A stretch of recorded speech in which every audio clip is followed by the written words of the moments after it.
Our investigation into allegations of sexual harassment at the RCMP has now reached the top level of the force.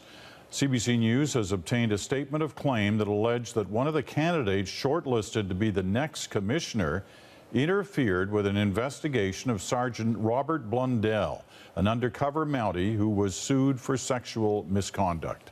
Natalie Clancy updates the story that she broke for us right here Monday. Natalie. Well, Peter, we have heard from dozens of Mounties now, and tonight many say the case that angers them most is the alleged cover-up and promotion of Robert Blundell. Well, I get goosebumps because I just get so filled with, I guess, rage almost that these things happen. Sandra Kelly left the RCMP because of how women were treated.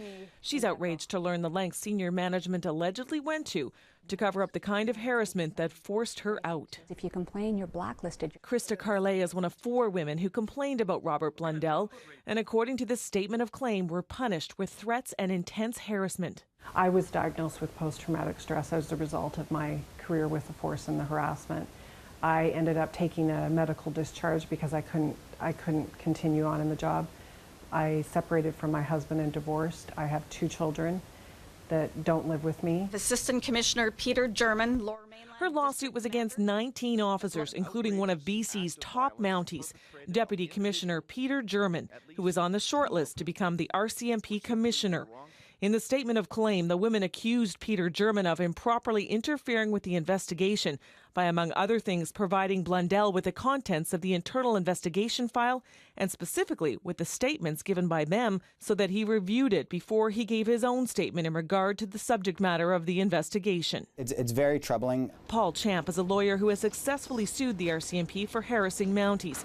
He says senior officers act with impunity. This claim says as a direct result of German's interference, no hearing was held and a controversial plea bargain was struck, docking Blundell just a day's vacation pay.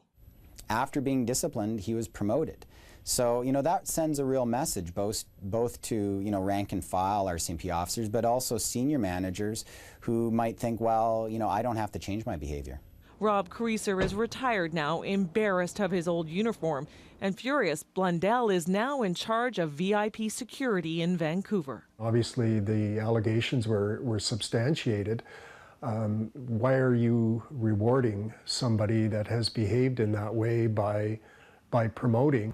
Tonight, Deputy Commissioner Peter German denies he interfered in this case. He says officers facing disciplinary proceedings are entitled to disclosure of the case against them. Peter? All right, Natalie, thanks very much. Natalie Clancy in Vancouver.